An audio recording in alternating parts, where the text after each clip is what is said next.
வாங்க மக்களே, வாங்க. வணக்கம் மக்களே. இன்றைக்கி நம்ம ஒரு தக்காளி குருமா பார்த்துடலாம். அதுக்கு நம்ம எண்ணெய் ஊற்றியாச்சு பாருங்கள். சோம்பு போட்டிருக்கேன் தக்காளி குருமாவுக்கு. சோம்பு, இந்த 2 பட்டை கிராம்பு, அவ்வளோதான். இது வெடிக்கட்டும். நம்ம வெங்காயம் போட்டுக்கலாம் மக்களே. காய் எதுவும் இல்லை மக்களே, அதனால் ஒரு தக்காளி குருமா சிம்பிள். இது நம்ம வெங்காயம் போட்டுக்கலாம். போட்டு நம்ம இந்த 2-3 கருவேப்பிலை, இது நல்லா ஃப்ரை ஆகட்டும் மக்களே. நம்ம அரைக்கிறத பார்த்துருவோம்.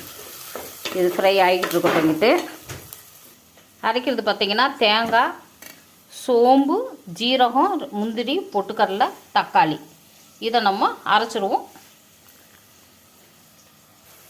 இந்த வெங்காயத்துக்கு கொஞ்சோண்டு உப்பு போட்டுக்கலாம். இப்போ இந்த ஸ்டேஜில் நம்ம இஞ்சி பூண்டு பேஸ்ட் போட்டுக்கலாம். பாருங்கள், இது 1 ஸ்பூன் போதும். பாருங்கள், இஞ்சி பூண்டு பேஸ்ட்டு அந்த அடியில் பிடிக்குது பாருங்கள். அப்போ இதை நல்லா வெந்துருச்சுன்னு அர்த்தம். இப்போ நம்ம கொஞ்சம் மிளகாத்தூள் போட்டுக்கலாம். மஞ்சத்தூள் பாருங்கள், மஞ்சத்தூள்,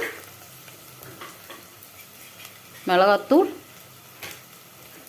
இப்போ நம்ம அரைச்சி வச்ச ஐட்டங்களை ஊற்றிடலாம். இதை 2 பரட்டிட்டு இந்த கலருக்காக பாருங்கள், நல்ல கலர் வந்து அது பிடிச்சிடும், மிளகாத்தூள் கலர். இப்போ நம்ம அரைச்சி வச்ச பேஸ்ட்டை ஊற்றிக்கலாம்.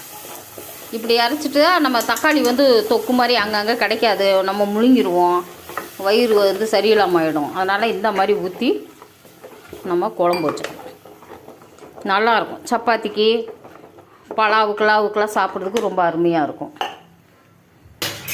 பாருங்கள், நம்ம இந்த மாதிரி தண்ணி ஊற்றி நல்லா கொதிச்சுட்டா குருமா ரெடி. ரொம்ப சிம்பிள்.